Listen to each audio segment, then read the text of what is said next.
მოგესალმებით ქართული ტევეს ეთერიდან. თქვენ უყურებთ გადაცემას ცოდნის სკივრი. ამ გადაცემის ავტორი და წამყვანი გახლავართ მე, მანენა აბაშიძე. განმეორებითი ნახვის სურვილის შემთხვევაში ეს შესაძლებელია პარასკევს დილის 7 საათზე. წარმოვადგენ სტუმარს. ეს გახლავთ ბატონი ვაჟა ბერიძე, რომელიც პოლიტიკის ანალიტიკოსი, ექსპერტი და სტრატეგიული კვლევების ცენტრის ხელმძღვანელია.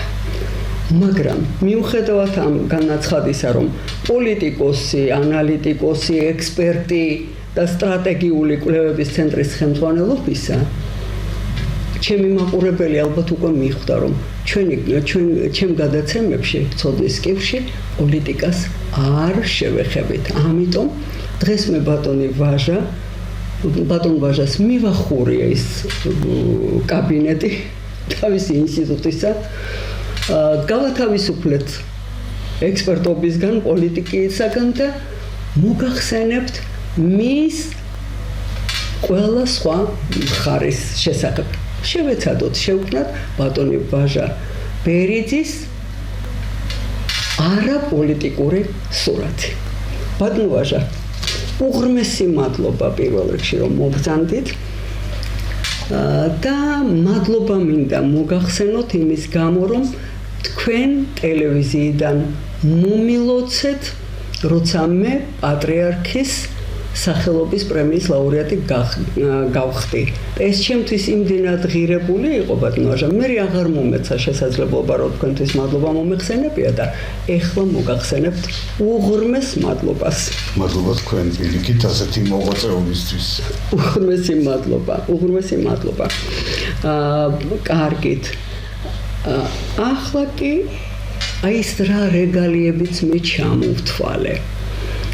და ის დაუშვათ კიდევ რაც ვერ ჩამოვთვალე თქვენი სამსახურეობრივი მოვალეობებიდან.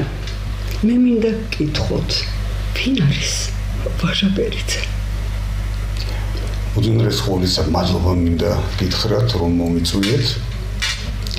ეს ძალიან სერიოზული შემოთავაზება მივიჩნი იმდენად, რამდენადაც სხვა მიმართულების და სხვა ყაიდის გადაცემას აკეთებთ და ამდენად ეს ჩემთვის დიდი პატივია.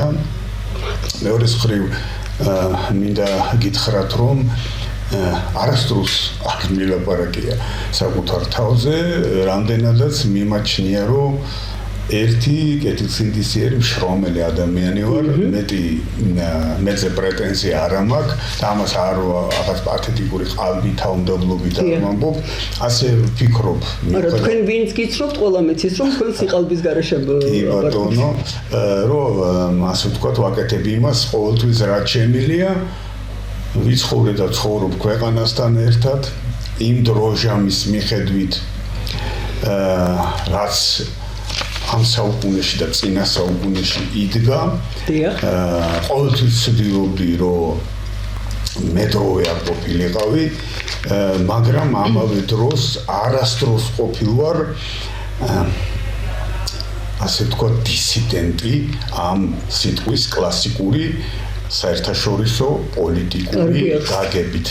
მაგრამ მიუხედავად ამისა, სულ აი შინაგანად ყოველთვის მქონდა კრიტიკული აღქმის გაუნელებელი სურვილი. ყველაფერს უყურებდი კრიტიკულად. რატომღაც შეიძლება დრო და დრო ეს მეც არ მომწონდა, არც ჩემს ოჯახის წევრებს, არც ნათესავებს, არც მეგობრებს. იმიტომ რომ აი არ შეიძლება თქვა ყველაფერი მიიღო კრიტიკულად. იმიტომ რომ საკრიტიკო აბსოლუტური ჭეშმარიტებამდე ყველაფერშია და აბსოლუტური ჭეშმარიტება ღმერთია და ღმერთთანაა და ამიტომ ეხლა რაღაც ცოტა მანიაკალურ აპიატებასავით იყო ხოლმე და ამიტომ ბევრჯერ შემიწუხებია ჩემი ახლობლები ამ კრიტიკული პათოსით. მიუხედავად ამისა, მაინც მინდა გითხრათ თქვენ და თქვენს მაყურებელს, პატივსაცემს უაღრესად გადაცემის სპეციფიკიდან და თავისებურებიდან გამომდინარე, რომ არ მიმაჩნია საკუთარი ხედვები, ბიოგრაფია, შეხედულებები ასეთ ფართო საზოგადოების ყურადღების ღირსად. მაგრამ იმდენად რამდენადაც თქვენი პიროვნული პატივისცემიდან გამომდინარე გეახლეთ გადაცემაში გულწრფელად ვისაუბრებ და მოგახსენებთ ყველა იმ კითხვაზე პასუხს, რომელიც თქვენ დაგაინტერესებთ და რომელიც საინტერესოა. ადამიანი იბადება მოცემულ დროსა და ეპოქაში, ჩემთვის ბედნიერობდა ამავე დროს სამწუხაროდ ეს იყო საბჭოთა პერიოდი თავის სპეციფიკით მე არ ვიყავ მემკვიდრეობითი რაღაცა რევოლუციონერების შთამომავალი, უბრალოდ შრომელი ადამიანების შთამომავალი ვიყავი და ვერაფრით ვერ ავიღებდი პასუხისმგებლობას იმ ცოდვებზე, რაც ბოლშევიკებს ჰქონდათ არსებობის წინა რამდენიმე ათეული წლის განმავლობაში, მაგრამ ამავე დროს ვცდილობდი, რომ კრიტიკული ყოფილიყო ყველა ეტაპზე ჩემი ცხოვრების გარემომცველის სინამდვილის მიმართ და განსაკუთრებული აღშფოთება გამოიწვია ჩემში, როდესაც დავაკვირდი გარემოს, მე სოფელში დავებადე და გავიზარდე. გულის ერთ-ერთი ხო? ქობულეთის მუნიციპალიტეტში, ქობულეთიდან ვარ მე წარმომავლობით და წარმოშობით, რომ აი ჩემს გარშემო, თქვა, სადაც მე ვიზრდებოდი, ყველაზე ცუდად ის ოჯახი ცხოვრობდა, რომლის მეთაური იყო ყველაზე მშრომელი ადამიანი. ნუ ეგ ხო ეგრეა, ბადნვაჟა. თითქოს აქსიომაა. ეს იყო ბავშვობაში და ძალიან იმოქმედა ამან ჩემზე. ხოლო ასე ვთქვათ, ადამიანი ყველაზე კარგად კიდე, აი 2 კილომეტრიან რადიუსში ცხოვრობდა იმდროინდელი ბიუროკრატი, ერთ-ერთი ხელმძღვანელი, ასე ვთქვათ, ბრიგადირი, მაშინ ასე ერქვა, რომელიც რაღაცებს შრომადღეებს უწერდა და იმას მერე ითვისებდა თვითონ. აი ესეთი ამბები იყო და ამან განმაწყო ძალიან კრიტიკულად. თქვენში პროტესტი გამოიწვია, მაგრამ აი ჩემი შინაგანი ბუნებიდან გამომდინარე, ამან ჩემში რევოლუციონერი ვერ ჩამოაყალიბა დისიდენტი, ეს ჰქონდა მე როგორც ერთი მოქალაქეს ჩემი შინაგანი პროტესტი და შევეცადე, რომ ბევრი შრომით, კარგი სწავლით რაღაც პოზიტიური იმ საზოგადოების რომელშიც მიხდებოდა ყოფნა შემექმნა და აი ამ გზით წავედი, თუმცა ყოველთვის ვიყავი გარკვეული თვალსაზრისით თეთრი ყვავი, როგორც ითქვა პირდაპირ კარგი რო გადმოვიტანოთ, იმიტომ რომ აი ვიყავი კომკავშირის მდივანი და ვიყავი კრიტიკული კომკავშირის მიმართ, თქვათ უნივერსიტეტში მუშაობის პერიოდში გავაუქმე ლენინური ჩათვლა, რის გამოც ერთი დღესნობილი საზოგადო მოღვაწისგან მაშინ მივიღე საყვედური. იმიტომ რომ მე არ ვიყავი ასე ვთქვათ დისიდენტი, მაგრამ ის ფორმალიზმი, ის პირმოთნეობა, ის თვალთმაქცობა, რომელიც ახლდა იმ ორგანიზაციას, რომელშიც მე საქმიანობდი, რამე თუ მე არ ვიყავი დისიდენტი, არ მაძლევდა დამშვიდების და სიმშვიდის საშუალებას. ეს არ იყო მარტივი გზა. ამის გამო თქვათ შეიძლება ითქვას, რომ ობივატელური ინსტინქტებით დატვირთული ადამიანისთვის, იმიტომ რომ ჩვეულებრივი მოგდავად მიმაჩნდა ყოველთვის თავი და რაღაც არა განსაკუთრებულ ადამიანად, თვითდამკვიდრება იყო ძალიან რთული პროცესი. ძალიან მძიმე პროცესი, მაგრამ კარგი ადამიანები, კეთილშობილი ადამიანები იმ დროშიც საბჭოთა პერიოდშიც იყვნენ, რომლებმაც ხელი გამემართეს, გამამხნევეს, მათ შორის მაგალითად შემიძლია დავასახელო ისტორიის ფაკულტეტის დეკანი უნივერსიტეტში ნოდა რასათიანი, არაჩვეულებრივი მეცნიერი პიროვნება, დახვეწილი ადამიანი, რომელიც სტუდენტებს ექცეოდა მათი შრომის და მათი მოსწრების და მათი ცოდნის მიხედვით. ასეთი გახსოვთ ასეთი ჩემ და საბედნიეროდ იყო ბევრი ჩემს გარშემო. ახლა აღარ გავიხსენებ კიდევ თქვათ ნოდარ ამაღლობელს უნივერსიტეტის რექტორს აკადემიკოს კატასტროფულად მშრომელ ადამიანს არაჩვეულებრივ და კეთილშობილ პიროვნებას თემურ ხუროძეს პრორექტორს რომელმაც გამიმართა ხელი იმაში რომ უნივერსიტეტში ჩემი ადგილი მეპოვნა და უამრავ ბევრ ადამიანს რომლებიც აი ესე ხდებიან გარშემო და მე იმათი ვალი რომ მაქვს მე ადამიანური ამიტომ და ჩემი ცხოვრება ცდილობ რომ ხელი შეუწყო ადამიანებს განსაკუთრებით ამას ცდილობდი ეს იყო 90-იანებში როდესაც დაინგრა ყველაფერი უცბად და აღარ სწავლას ჰქონდა ფასი და აღარც არაფერს ამათთვის შემეწყო ხელი და დამეყენებინა გზაზე თვითდამკვიდრებაში დავხმარებოდი. გარდა მაგისა, ბატონო აჟა, თქვენ აღნიშნეთ ახლა, რომ ვალი ეს სიტყვა ახსენეთ. მე მაგალითად შეგახსენებდით, რომ თქვენ ვალმუხტილად უნდა თვლიდეთ თავს და რატომ? თქვენი ცხოვრების წესით თქვენი აი მოქალაქეობრივით უგნებავთ. თქვენ რას საკვირველი ამას არ იკმარებთ და გადაგაქვთ ის სხვებზე იგივე გინდათ რომ იმათ განიცადონ წლების შემდეგ, მაგრამ მე მინდა როგორც გვერდიდან არ მინდა ეს სიტყვა ვიხმარო მაყურებელი, არა. აი გვერდიდან ხედავთ მე ხო? თქვენ წესიერი ცხოვრებით იცხოვრეთ, ბატონო ვაჟა. და არ ამგონია ვინმეს ვალი გქონდათ ამ თვალსაზრისით. მაინც მოაჩნია რომ ისეთ ცხოვრება იმდენი პრობლემა აქვს თითოეულ ადამიანს რომ ძალიან ძნელია რომ სხვის მდგომარეობას შეხვიდე მიეშველო ამაზე დრო დაკარგო წაახალისო წააქეზო ხელი შეუწყო ძალიან რთულია და იმდენად იშვიათი გახდა ჩვენს ირგვლივ ასეთი დამოკიდებულება ადამიანური ნამდვილად რომ იმ დროსაც თქვა როცა მე გამოდიოდი ასე სწავლობდი პირველ ნაბიჯებს გამდი ეს იყო ასე ვთქვათ იშვიათი და ამიტომ ეს განსაკუთრებული გამორჩეული ადამიანები რომლებიც განასახიერებდნენ აი კარგი გაგებით ინტელიგენტს, კარგი გაგებით მეცნიერს, კარგი გაგებით კეთილშობილ ქართულ დარბაისლურ ხასიათს ხდება ყურს სიტყვა ინტელიგენტი არ მითხრათ და დღეს ესეთი ძალიან ცოტანი, იმიტომ რომ იცით რა არის ალბათონო მანანა, ჩემი აზრით რა თქმა უნდა, მიმაჩნია რომ დრო აჩქარდა.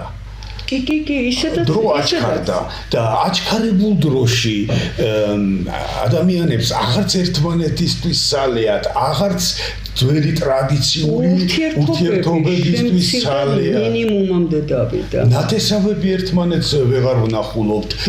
მისვლა-მოსვლა აღარ არის.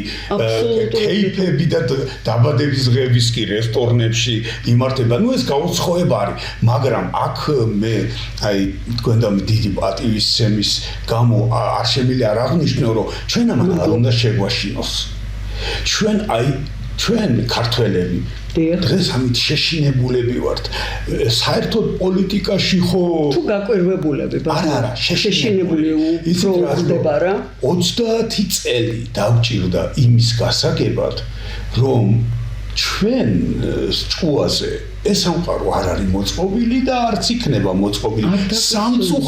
სამწუხაროდ დიდი ბიჭების თამაშის მსხვერპლი ვარ ჩვენ სირერიცხოვანი მართალი კარგი შეფასებაა. ამიტომ ახლა 30 წელი დაგჭირდება ამის გასაგებად. უკვე ნიშნავს რომ ვერ არის მთლად კარგად საქმე და ამიტომ ახლა აი შეხედეთ როგორი განწყობა წამოვიდა ხალხში რომ აი წყალწაღებული არ მინდა თქვა რომელიც ხავს ეჭიდება აი გადავრჩეთ უნდა და რომ უნდა გადავრჩეთ ამით უნდა ჩავებღაუჭოთ წინას ძველს არხეს პირველს რაც იყო და რაც აღარ არის არა და არა მე ახლა არა მაქვს არც ტრიბუნა, არც იმდენი გავლენა, რომ ეს შეუძახო ჩემ თანამოძმეებს. პასუხი მაინც მივიღო იმათგან, რატო ხდება ეს? იმიტომ რომ მარტივი ამბავია, გამოქვაბულისკენ გზა აღარ არსებობს. საქართველო ვერ იქნება ვერც ნაკრძალი და ვერც ასე ვთქვათ ეგზოტიკური სამხეცე. რასაც ჩვენ გვიმზადებს ბევრი. ამიტომ სადაც ჩამოივლიან უბრალოდ და ჩიხტიკოპებიან ქალბატონებს და ჩოხიან ბიჭებს მომღერალს ნახავენ და გაივლიან და იტყვიან რომ ეს ძველი ცივილიზაცია და რამე. ამიტომ ჩვენ ყოველთვის უნდა გვახსოვდეს და მათ შორის აქაც ამ გადაცემის მსმენელებისთვის მინდა ვთქვა, რომ ხელოვნური ინტელექტის ზეობის ხანა მოდის. სად არის აქ ქართველობის ადგილი? არა, ახარ არის. ადამიანის ადგილი სად არის? თქვენ ახლა ჩემთვის ძალიან მტკივნეული ფრაზა გამოიყენეთ და მოგახსენებთ რატო. რა მომენტში, როცა თქვენ ბრძანეთ, რომ მე არ მაქვს ტრიბუნა. როგორ მიგაჩნიათ თქვენ ახლა ეს? ეს არ არის ძალიან, იცით რა, ტკივილიანი თავისთავად არის, მაგრამ უფრო სხვა, უფრო მძაფრი არ შემიძლია მე ვიხმარო ეს. როგორ შეიძლება ვაჟა ბერიძეს, რომელიც არის წესიერების განსახიერება, პატიოსანი ადამიანი, ნასწავლი, ნაკითხი, ინსტიტუტის დირექტორი, ინსტიტუტის პატივისცემა ინსტიტუტისა. გნებავთ, როგორი სახის ინსტიტუტიც არ უნდა იყოს, ინსტიტუტის პატივისცემა. ეს არ უნდა იყოს ჩვენი საზოგადოებისთვის ნომერი პირველი პრობლემა და ვაჟა ბერიძე რომ იტყვის იმას, რომ მე ტრიბუნა არ მაქვს. ძალიან მეტკინა ბატონო. ძალიან მეტკინა. სამწუხაროდ ეს ასეა. რატო? ეხლა ახსნი ჩემი მიდგომა როგორია.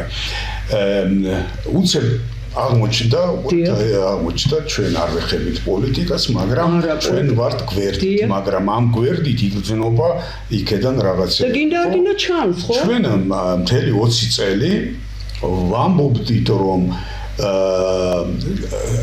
საინფორმაციო სივრცე, სადაც ჩვენ ყველა ვარსებობთ, უნდა იყოს დაბალანსებული. გეთანხმებით. უნდა იყოს ეს თვალსაზრისით და ის თვალსაზრისით. აბსოლუტურად გეთანხმებით. დაიკვე 21 წელს აღმოჩნდა, რომ ეს ასე არ უნდა იყოს. აღმოჩნდა, რომ აი თქვა დიდ ციტადელში თავისუფლების ერთი მხარე არის ერთი მიმართულების პროპაგანდისტი, CNN, NBC და ასე შემდეგ და მეორე მხარე Fox News არის მეორე მხარის პროპაგანდის ინსტრუმენტი. ანუ არანაირი დაბალანსებული ასე ვთქვათ მდგომარეობა იქ არ არის და ეს იცით საიდან დაიწყო? აი როდესაც ჩვენ სამართლიანად განვითარებული ცივილიზებული სამყარო მეც და თქვენც ვებრძოდით გამოხატავდით პოზიციას და ამით ფუნდამენტალიზმს, ისლამურ ფუნდამენტალიზმს და იყო დაპირისპირება, ხო, იქ ტყუპების ცათამბჯენების დაანგრევა ამერიკაში, მერე აქეთ ომი ავღანეთში. შევამჩნიე, რომ ვიცით, რომ ვებრძვით არასწორ ხალხს, მაგრამ იმათ რა უნდათ, არ ვიცი. მე კი ვიცი შეიძლება ჩემთვის, მაგრამ იცით აი ფუნდამენტალისტებს რა უნდათ და იცით როგორი იყო გაბატონებული ტრენდული თვალსაზრისი. ისინი არასწორები არიან და იმათ რომ მივცეთ ჩვენ ტრიბუნა არასწორი შეხედულებებით შეიძლება აქედან გადაიბირონ ადამიანები. ხედავთ? და აი აქვე მთავრდებოდა თავისუფალი სიტყვა, როგორც ცნება, როგორც მოვლენა. აი აქედან წამოვიდა ეს ყველაფერი და დღეს აი საქართველოში ახლა რომ არ მივიცეთ გადაცემას რაღაც მაინც ჩრდილი ამ ხრივ, აი რა ხედავთ როგორ არის. ახლა ამბობენ რომ რა დროს ორი შეხედულების შეპირისპირებაა. ყველა ერთი მხარეც მართალია, მეორე მხარეც მართალია. კარგი, აი თქვენ გამახვილეთ ყურადღება, რომ როგორ ახლა ცენტრის ხელმძღვანელი ხარ, საჯარო პირი ხარ ანალიტიკოსი ხარ და პლუს ამას არსებობს ყველაზე მთავარი წესიერი ადამიანი ხარ. ნუ ეხლა შეიძლება გამიხილოთ ეს წესიერება მრავალშრიანი საკითხია, კარგი და აი უყურეთ, მაგრამ თქვენ შეგიძლიათ მიმითითოთ რომ სოციალური ქსელი ხო არის ადექი და რაც გინდა ტრიბუნა ამაზე დიდი რა გინდა მე მაგალითად 5000-მდე Facebook მეგობარი მყავს გააგებინე იმ ხალხს რას ფიქრობ აი შევეცადე ამას რამდენჯერმე არის ჯგუფები იქ დაორგანიზებული ადამიანების აქეთი ტყვის სიმართლეს რაღაც აქეთას რომ მოწონს იქეთ ამხარე შემოგესევა არა ჩასაფრებული აქეთი ტყვი ეს ხარ შემოგესევა ნუ ეხლა მე სამწუხაროდ მიუხედავად იმისა რომ პატარა ბიჭი აღარა ვარ მარაგები არა მაქვს ასე ვთქვათ ფინანსური რესურსი რომ ვიკმარო ამიტომ ჩემს დღევანდელი შემოსავლებით ვაბალანსებ დღევანდელ ხარჯებს აქედან გამომდინარე მე Facebook-ზე ამ ტროლ ბოტების ჯგროს ვერ დავუთმობ ჩემი ძვირფასი დროის ნაწილს. ამიტომ იქაც არ ვაქტიურობ. შესაბამისად, არავის არ აქვს ტრიბუნა, გარდა ორად გაყოფილი თავიანთი ტრენდული შეხედულებებისა. სინამდვილეში რა ხდება? სინამდვილეში არაინფორმირებულია საზოგადოება. ხედავთ? არაფერია იმაზე არაინფორმირებული თქვენ ძალიან იმათ თქვით. მორიდებით და ისა, მაგას სხვა სიტყვა ქვია. არ წავალ შორს. მოდით ვთქვათ ასე, არაინფორმირებულია საზოგადოება. შესაბამისად, არაფერია იმაზე, ცუდი, როდესაც წვრიათშია ადამიანი და ხშირად მიდის ხო ის ძველ თუ ძველი ბნელ ოთახში შავი კატის ჭერის ისტორია, რომელიც მისტერია, უბრალოდ რომელიც შავი კატა იქ საერთოდ შეიძლება არ იყოს. აქედან გამომდინარე, საშინელი სიტუაცია ჩვენს ირგვლივ, ეხლა ამას დაემატენ სხვათა შორის სახელგვარებიანი ტროლბოტნი, ასე კარგია რომ არ ვეხები საერთოდ Facebook-ში თუ შევალ რომელიღაც მელოდია რომ მომეწონა კლასიკური ვდებ იმას და ხანდახან მომსმენ ხოლმე. იმიტომ რომ თქვენ თვითკმარი სამყარო გაქვთ, სადაც თქვენ ხართ მეუფე, ითვალისწინებთ რა იმის მეუფებას მაღლა რო არის და აქ თქვენ ხართ მეუფე, ამიტომ გარიდება დიდი ამბავია, მაგრამ რა უყოთ ამ ხალხს? სასურველი ჩემთვის. თქვენ არა გაქვთ უფლება რომ მან განერიდოთ, იმიტომ რომ თქვენ საჯარო პირი ხართ, პოლიტოლოგი, მომეხმარეთ პატრონაჟი, ეკონომისტი ვარ გარდა ამისა, ანალიტიკოსი, ექსპერტი, მედია მენეჯერი, რა ვიცი, ბევრი დიდი ცხოვრება გამოვიარე და ბევრ რამეს ვაკეთებდი, რამდენადაც საჭირო იყო და საინტერესო იყო შორის. ეხლა დროებით მე თქვენ მაგ ნერვის საშუალ საზოგადოებას ჩამოგაშორებთ. ბატონოჟა, ხართ ის, ვინც გინდოდათ ყოფილიყავით?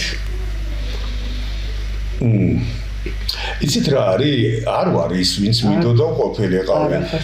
იმიტომ არ ვარ, რომ ჯერ ერთი სულ სხვა რამე მინდოდა რომ ვიყავი თქვათ სკოლას რო ამთავრებდი, აი მე-9-10 კლასში, სულ სხვა რამე მინდოდა 10 წლის მერე, სულ სხვა რამე მინდოდა მოწიფულობის ჟამს და იმ ცხონებულის არ იყოს ეს უკმარობის ნიაღვარი ჩემში იმდენად მძაფრი იყო, რომ არაფერი არ მინდოდა შეიძლება ითქვას და აქედან გამომდინარე ეხლა როგორც ვიცხოვრე ამ ცხოვრებაში რახან ესეთი სპეციფიკის გადაცემა გაქვთ და მერწმუნეთ პირველად ვაფასებ რაღაცებს ჩემს მოულოდნელი აღმოჩნდა რა იცით რამდენმა მითხრა ეგა რომ მაინა ამდენი ხანია ტელევიზიები არსებობს და გადაცემები არსებობს აჭმევიებენ ხალხი ერთმანეთს თავსო და შენთან ღიმილიც ვნახეთ ამ საინტერესო ხალხის ბიოგრაფიებიც გავიკეთო და ჩემთვის მეტი უფრო მნიშვნელოვანი ძალიან კარგი საფრთხეა. იმიტომ რომ აქ არ არის თქვათ რაღაც ისეთი ვარიანტი პროდომოსუა ჩემს შესახებ ასეთი ვარიანტი აქ არის საკუთარ თავში ჩაღრმავების შესაძლებლობა და ეს ძალიან კარგია. მიხარია რომ თქვენ აფასებთ ესე. კი, მომწონს ესა და ამიტომ იცით რა არის რომ აი ამას ახლა ზედმეტად ფილოსოფიურადაც ვერ შევაფასებ. უბრალოდ სულ რაღაცა გინდა, სულ უკმარობა გაქვს და ეს უკმარობა მე ყმაწვილ კაცობა ვიკითხე და ეხლა უყურეთ მე მქონდა ესეთი სურვილი ყმაწვილ ქალობა. ჩემი იყო ესეთი, იცით? ოცნება იყო რა იცით? აი რომ დაიწყებოდა, ჩვენ ხო რუსულ გადაცემებზე გავიზარდეთ და რუსულ მუსიკაზე და რუსულ კულტურაზე, ხო? ჩაერთვებოდა ტელევიზორი რუსეთი. და სხვათა შორის ვერ ვიგონებ ცუდად, ეხლა რატომ უნდა იმას აქვნა ვიღაცა სესია მომოს იმის გამო ცუდი ვთქვა. არ მოგონდება ცუდად. მე უამრავი ლიტერატურა წავიკითხე, მაშინ რომელიც სათაურებიც არ იცის ხალხმა აქა. და ამდენად რას ლაპარაკობ და ბატონოჟა რისის მქონდა იცით რომ დაიწყებოდა ტელევიზიასაც გადაცემა სატელევიზიო ვიყავი ჩასაფრებული თუ გახსოვთ იყო ესეთი გადაცემა что где когда აი მათი წევრი მინდოდა ისე ყოფილიყავი ხომ ვერ წარმოიდგენთ ეს ეხლა ძალიან დიდი ღრმა განათლებაც რომ გქონოდა ხო ეს ხომ უხერხებელი იყო შენ თბილისში ცხოვრობდა ისე იმათთვის ეხლა მიუღებელი ხარ ამ დროს თავიანთი ყავთ და საკმაოდ ჭკვიანები ყავდათ მაგრამ სურვილი მქონდა ამისა საოცარი ხომ ვერ წარმოიდგენთ და ეხლა რომ მკითხონ რომ აი აუხდენელი, მაგრამ ეს მე მათბობდა მაინც, რომ ჩასაფრებული ვიყავი და გულშემატკივრობდი და ამორჩეული მყავდა რამდენიმე და აი ესეთი რაღაც. ბატონოჟა, რა არის თქვენთვის მუსიკა? მუსიკა არის ჩემთვის არსებობის ფორმა. უი რა კარგია. ჩვენ თვითონ ვართ რაღაც მელოდია. და რომელი ჟანრი? შეიძლება უფრო ალბათ სიმფონიური. სიმფონიური უფრო იმიტომ რომ იქ არის ასე თქვათ მომენტები სადაც ბატონობს აღმავალი სიმფონიას მუსიკის დედოფალწელია და შემდეგ ჩამოდიხარ უკან და შემდეგ და ამით ცხოვრებას ესეა ხან მაჟორული ეტაპი გაქვს ხან მინორული და შესაბამისად ეს ყველაფერი იცვლება და თუ ახლა შეუძლებელია ადამიანს აბსოლუტურად სმენის გარეშე ყოფსაც კი არ უყვარდეს მე მუსიკა ყველასთვის არსებობს მუსიკა ყველა ჟანრი არსებობს რომელიც ნებისმიერ სულიერ განწყობას მიესადაგება ბავშვობიდან აი ესეთი აღტაცებული ვიყავი მუსიკით სულ უსმენდი მუსიკას მართალი რო გითხრათ რომელი ჟანრი იყო თქვენი იცით რა არის ჯერ რა თქმა უნდა უფრო საესტრადო მაშინ ესე იყო ჩვენ ახალგაზრდობაში შემდეგ ამას მიემატა ხალხური შემდეგ ამას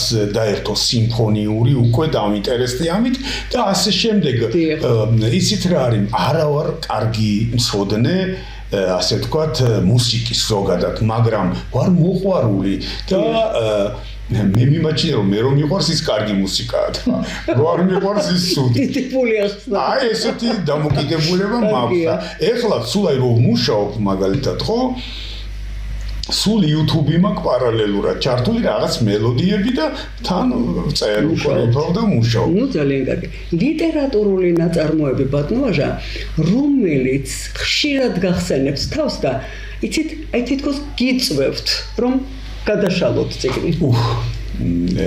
ადრე თავგამოდებული მკითხველი ვიყავი. მე გავიზარდე რაიონში, სადაც 365 დღიდან 300 დღე ნალექია. წვიმს. და თუ სკოლაში არ მიდიხარ და არ მოდიხარ, უნდა სახლში იჯდე. სახლში რო იჯდე, რა უნდა გააკეთო? უნდა აიღო წიგნი, მით უმეტეს თუ ბიბლიოთეკა გაქვს სახლში და უნდა იკითხო. ნუ ყველაფერი ძირითადი იმ ჩემს წვიმიან ასე თქვა სიჭაბუკეში მაგაკითხული. კი ძალიან. მეც ძალიან მიყვარს, იცით? აი რაღაც მეოცნებე ვხდები. ხანდახან იცით თბილისში რო წვიმს ესეთი კარგად.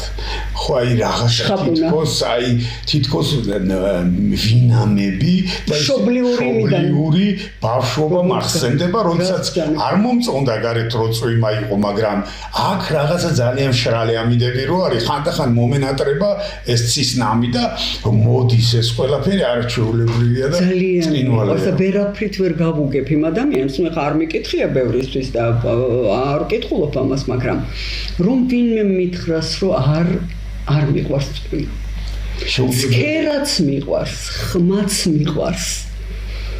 ულამაზესი მუსიკის გამომცემია, მე თანხმებით ვარ. რა თქმა უნდა, ის ზღაპრულია მაგალითად, რომ ისეთი აი სუბტროპიკიანი სუბტროპიკებში ცხოვრობ სახურავზე რო წვიმა, ცხვილი წვეთები აკაკუნებს იმას და შეჩამთბარი ლოგიში რო გძინავს. პატარა რო ხარ და მომდერი ცხოვრება წინა ზღაპრული ზღაპარში იცით რა ზღაპარში გადავყავარ მე წვიმის იმას და წარმოიდგინეთ ახლა იქ არის ნამი ისიც თუ ფანჯარაღია ისმის მერე ისა ცოტა მოუმატებს ცოტა მუსიკალურობა იცვლება არჩეულებრივი კი ზღაპრულია წიგნებს რა შეეხება დიახ კითხველი ვიყავი და სამწუხაროდ ცოტას, მაგრამ ეხლაც ვკითხულობ და არის წიგნები, რომლებიც არ მიდიან შენგან. და გნებავთ და უბრუნდეთ ხოლმე. სულ მინდა მე მაგალითად რამდენიმე წიგნი მინდა ვაღიარო ჩემი ცოდვა დაახლოებით 10-10 ჯერ მაქვს წაკითხული. უი რა კარგია, რატომ ცოდვა ეს პერიოდში სულ რომ წიგნები რო აღარ იყო გარშემო წასაკითხი და ახლა გემოვნებაზე არ დავობენ და მაშინ იმ პერიოდში ეს წიგნები ჩემთვის იყო მაგალითად კონსტანტინე გამსახურია დიდოსტატის მარჯვენა. ბევრჯერ მაქვს წაკითხული და რო გავდიოდი სკოლაში, მთელი თავები ვიცოდი ზებირად, რატომღაც მამახსოვრდებოდა.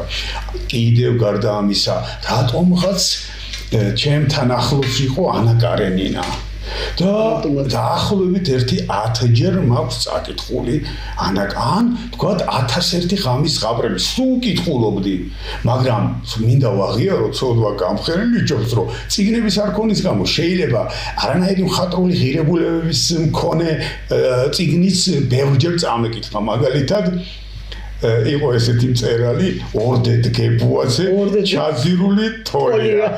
ეს მაგითი 10 ჯერ წაკითხული შკიპერი დათა და რაღაც საოცარი ამდენი.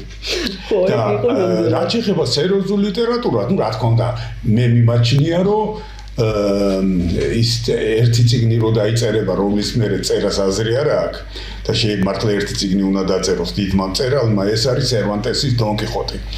ნიჩელი ბატონო. კი ბატონო და რატო იცით, რომ აი ამ კაცმა მწერალმა კაცმა ხო ჩვენ მთელი მომავალი ექსპერიმენტის შესახებ მოგცა დასკვნა. ეს ექსპერიმენტი არის მარქსისტულ-ლენინური საზოგადოების შექმნა, სადაც ყველა იქნებოდა ბედნიერი. მან თქვა და ადამიანი იქნებოდა სხვებზე გადაგებული. და აი საოცარი რამე იყო, რომ მან გითხრა ჩვენ, რომ ადამიანი არ შეიძლება იყოს სხვების პრობლემებზე გადაგებული, ვიდრე თავისი მოგვარებული არ აქვს. ჯერ შენს მიხედე და მერე შეგიძლება სხვებს მიხედო, თორე აი თუ ასე რამე გინდა რომ შენი ცხოვრება უკაცრავად პასუხია და ფეხებზე კიდია და სხვებზე ხარ გადაგებული. შენ მაშინ იყო ისეთივე არანორმალური, როგორიც არის გენიალური დონ კიხოტი. რა მაგხსენდება იცით ბატონოაჟა წიგნის კითხვასთან დაკავშირებით ოტიას სიტყვა მოსწრებულობა ხო ყველას გვესმის და კაცო არ მესმისო ისეთი ადამიანისო რომელიც ამბობსო რომ წიგნი თუ არ წავიკითხე ვერ ვიძინებოდა თუ კარგ წიგნს კითხულობ რა გაძინებ თუ სუცკირო რატო კითხულობ ბატონო და იცით როგორ ჩამორჩა ეს საინტერესო მიდგომა ასე რომ წიგნები არის ფანტასტიკური მოვლენა და აქაც ალბათ უნდა ვიფიქროთ მომავალზე, ამ წიგნის მომავალზე და წიგნიერების მომავალზე. იმიტომ რომ ეხლანდელი ახალგაზრდები ვერ დაჯდებიან ჩვენსავით და ღამებს ვერ გაათენებენ, თქვა ფლობერის და არა, რას ბრძანებ. თქვა ეხა ბუვიეიზაზე ბუვიეს იზა არის ხო ასეთი ნაწარმოები რომანია და სასი მახსოვს სტუდენტობის დროს ხამე გავათენე ლექციებზე არ წავედი და მაინტერესა. ეხლა ამას აღარავინ აღარ იზამს. სხვა ინტერესები, სხვა ამიტომ თქვი წერლან რომ გამოქვაბულისკენ ვეღარ წავალთ. ეხლა ჩვენი ნიჭიერება რაში მდგომარეობს იცით ჩვენ უნდა მოვძებნოთ ხელოვნური ინტელექტის ზეობის, მაღალი ტექნოლოგიების ეპოქაში საქართველოს არსებობის ფორმა. არსებობის ფორმა არ არსებობს. საქართველო უნდა გაქრეს. ის უნდა შეერწყას დიდ იმპერიებს, რომლებიც მერე თავადაც გაქრებიან. იმიტომ რომ არც ერთი იმპერია დიდხანს არ ძლებს და არ არსებობს, ხო? მაგრამ 3 მილიონიანერს აქვს არსებობის უფლება, როდესაც ქვეყანაში არის რაკითხვა დასვით, ახლა ბატონო, გესმის თქვენ? სადამდე მივედით? კი, მე მივედით. კი არა, ეს უნდა შევამჩნიოთ, თუ არა მივალთ. აქვს არსებობის უფლება 3 მილიონიანერს, რომლის, თქვათ, აი 5.5 მილიონი ვიყავით საბჭოთა კავშირი რომ დაინგრა. ხო? უნდა დაანგრიულიყო და დაინგრა, ამაზე არ დავუვთ. მაგრამ დღემდე 2 მილიონი კაცი არის გასული ქვეყნიდან და 1 მილიონი გასასვლელად ემზადება. ესე იგი მთავრდებით ჩავიქნიეთ ხელი არსებობაზე და რომ არა რა კეთდება იმისთვის რომ დეპოპულაცია შეჭერდეს. ეხლა გარკვეული ადამიანები რომლებიც გამოქვაბულიდან გამოდიან და მერე შედიან და მოწონთეს არც მას არ განვიკითხავ, ამბობენ რომ ჩავკეტოთ საზღვრები. ვერ ჩაკეტავთ ბატონებო, შეუძლებელია და განაც ჩვენ ოდესმე საზღვრები ჩაგვიკეტია. 30 საუკუნე ვარსებობთ. ცივილიზაცია 60 საუკუნეა. როდი ჩაგვიკეტია საზღვრები? პირიქით ყველაფერი რაც გონდა სხვებს მივეცით. კი, აბსოლუტურად გეთანხმებით. როგორც რკინა, როგორც ოქრო, როგორც მედიცინა, როგორც ღვინო, რა ვიცი, ხორბალი ბატონო, რა არ მივეცით. და ეხლა იმათ მწვერვალები დაიპყრეს, ჩვენ არსებობის საფრთხე გვემუქრება. მოვკვდეთ? არ უნდა მოვკვდეთ. აბა რა გავაკეთოთ, ვინ იტყვის? ბატონო, მაქედან გამომდინარე, რა გაღიზიანებთ? ლოგიკური გადასვლა. იცი რა არის, ორი რამ მაღიზიანებთ, თავხედობა და უმადურობა. აბსოლუტურად გეკითხა. და ჩემს თავში ასეთი რამე თუ აღმოვაჩინე, ალბათ არსებობა დაკარგავს. თავხედი ვერანაირად ვერ გახდება. ნუ რაღაც მომენტ შეიძლება ვიღაცას მოეჩვენოს, იმიტომ რომ მე გარკვეული სტრუქტურების ხელმძღვანელი ვიყავი და როგორც ამბობენ მკასრი. მაგ კითხვაც ამაქვს. გააქვთ არადიპლომატიური პასუხები ხოლმე? მაქვს. გაქვთ. კი, მაქვს არადიპლომატიური პასუხები, იმიტომ რომ ბევრჯერ დათური სამსახური გაუწევია ჩემთვის პირდაპირობას, გულწრფელობას, ეს არა, იმიტომ რომ ტაქტის ბევრმა მიპასუხა რომ დიახ. კი, დიახ. ქართული რეალობა არ არსებობს. კი, ხო, მგავდივართ, ახლა როგორ ეს ჩვენი ფსიქოემოციური მდგენელია. ეხა ბერიძეს რომ ამას ვეკითხები, ცოტა უხერხულია, მაგრამ იუმორის როლი თქვენ ცხოვრებაში? უკიდეგანო. თვითონ ჩემი მთხრობელი კარგი არა ვარ იუმორის. ისე კარგი მთხრობელი ვარ, ლექციას კარგად მგონი კითხულობდი, როცა კითხულობ და მთხრობელიც კარგი ვარ და მსმენელიც. ნუ ესე იგი ჩემი თანამშრომლები იგონებდნენ რომ ამბები იწყებოდა, ყვებოდი ამბებს, აი მებებია ილიგო და ილარიონში რომ ამბებია დაახლოებით ეგეც და იუმორი მიყვარს ძალიან, სხვების იუმორი მიყვარს, უსმენ, არ მიყვარს ბოგანო იუმორი, მიყვარს ეთნიკური ელემენტებით დახუნძურული იუმორი, მიყვარს მხარეების კილოკავის იუმორი, ყველაფერი მიყვარს, მაგრამ აი რაღაცა ბოგანო იუმორს, უცენზურო გამონათქვამები დატვირთულს. ეგ იუმორი კი არა, ცრემლების ღრა. ხო, ვერ ვიტან. უბრალოდ მიუღებელია ჩემთვის. ჩემთვისაც ბატონო. ეხლა რა აღმოვაჩინე იცით? თქვენ რაც დავიწყეთ გადაცემა, ხო? ნუ ორნი ვართ და ერთმანეთს ვესაუბრებით. ძალიან ბევრჯერ გაიღიმეთ. გაღიმებული ვაჟაბერიძე მე არ მინახავს ეკრანზე. ეკრანზე გეუბნებით. არ ის ვიღიმები კიდე ხანდახან როცა სასაცილო. როცა პოლიტიკაზე ლაპარაკობ.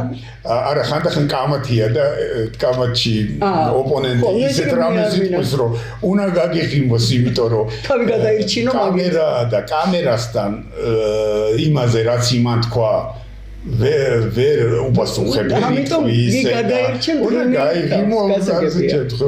რისგან განთავისუფლდებოდით?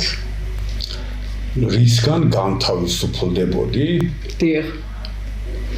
არაფრისგან არ განთავისუფლდებოდი. ეხლა არაფერი ისეთი არ მაგონდება.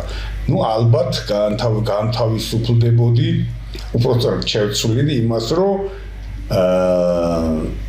აი კონფორმისტი არა ვარ, მაგრამ მიმაჩნია, რომ ყველა ადამიანის ბედნიერი და სრულყოფილი ცხოვრებისთვის დაახლოებით 1 მილიონი არის აუცილებელი.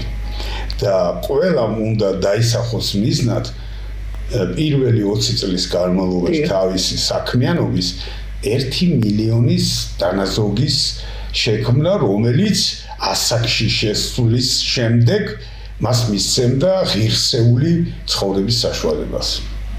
აი ესეთ დამოკიდებულება, მე რომ ასეთი დამოკიდებულება მქონოდა გარკვეული წლების წინ, თქვათ რაღაც ეკონომიკური მიმართულების გაზეთს და გადაცემას ვაკეთებდით ჩემი მეგობრები და მე და ხშირად ვაწუხებდით ძალიან კარგი პიროვნება პროფესორი ავთანდილ სილაგაძე მაშინ იყო ქონების მართვის მინისტრი და მივდიოდით და ვთხოვდით რომ მოგვეხმარეთ 2000 ლარი 3000 ლარი იქნებ ჩაგვირიცხო და გვიგზავნიდა რა მიდიოდა ჩემი თანამშრომელი და გვეხმარებოდა და ერთხელაც უთხრა რომ ბიჭო რა 2000-3000 ლარზე დადიხართ რამე შენობა იპოვეთ შეისყიდეთ ქონების პატრონი გახდით არ აღწმენიათ რა 2000-3000 ლარზე მეჩალიჩებით და მეხოცებითო რა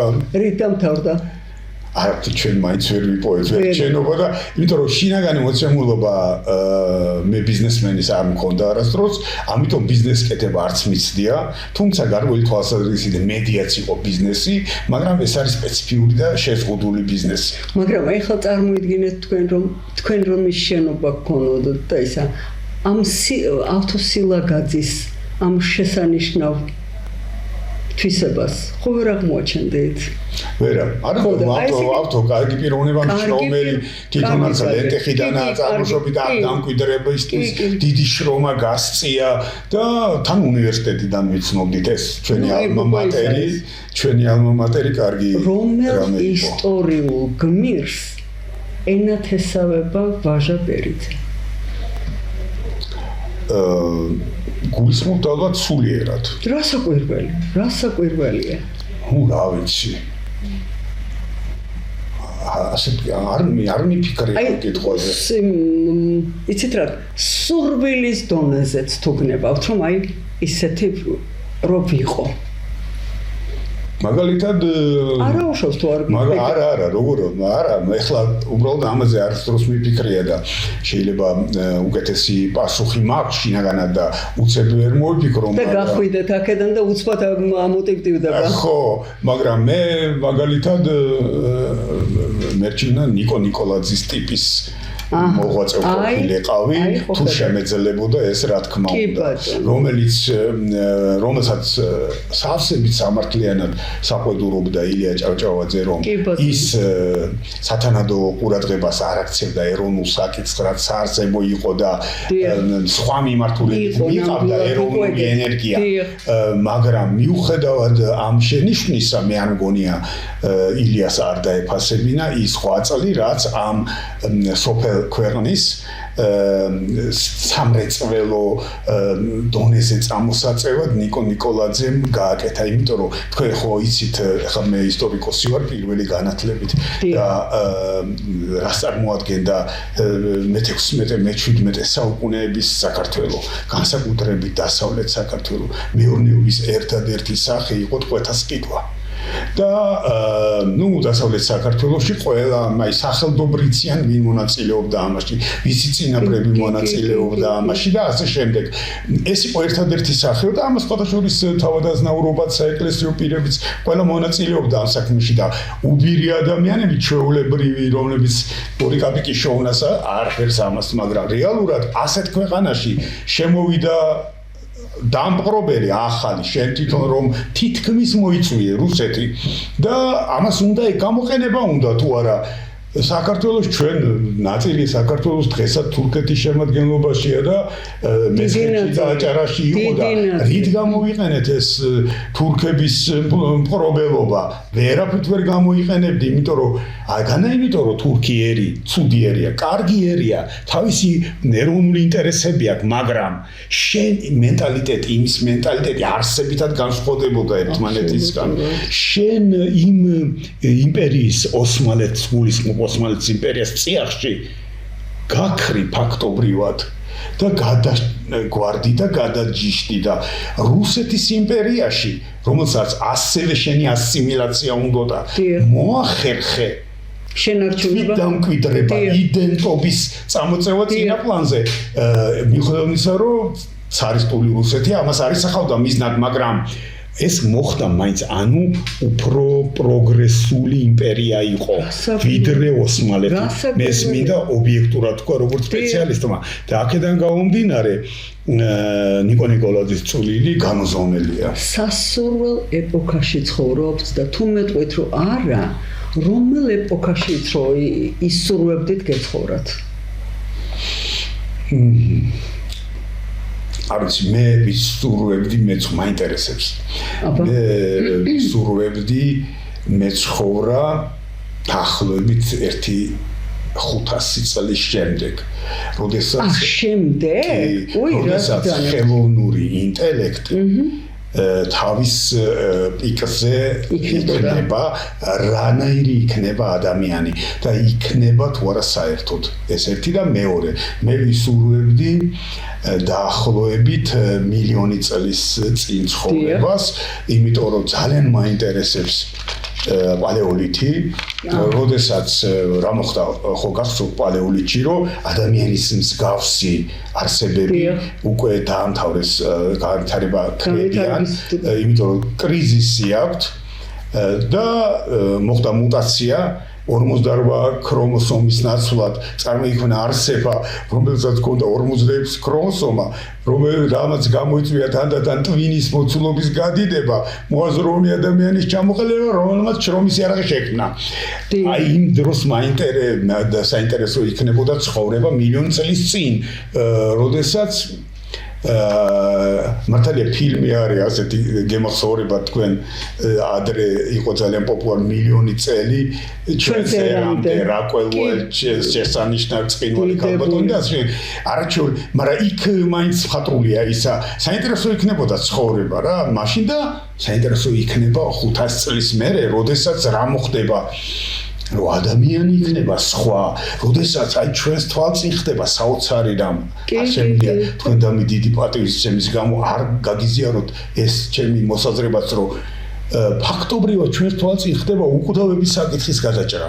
ანუ ადამიანი უკვდავებაზე ფიქრობს როცა ჩამოუყალიბდა გონება და ხდება ამის რეალიზება რატო სად უახლოვდება და უკვე პირველი სიმპტომებია რატო ადამიანი რომელიც დაიყოფა ასე ვთქვათ შეგრძნებებად ინსტინქტებად გონებად და რომელსაც უკვე ჩიპი გამოუგონა მასკმა რომელსაც ტვინში ჩაუდგამს და ბევრ დაავადებას უახვეთავს და შეიძლება უკვე იმ ჩიპით სახიფათოც არის იმიტომ რომ შეიძლება მართოს ადამიანი ჩადგმული ჩიპით ასე შეგიძლიათ გალბატონო მანანა ესე იგი მონაცემები თქვენი გადავიდეს მალე, ჯერ არა, მალე გადავიდეს ციფრულ სივრცეში, წარმოსახვით სივრცეში და თქვენ დღეს რომ იღებთ ასე ვთქვათ სიამოვნებას კვებისგან,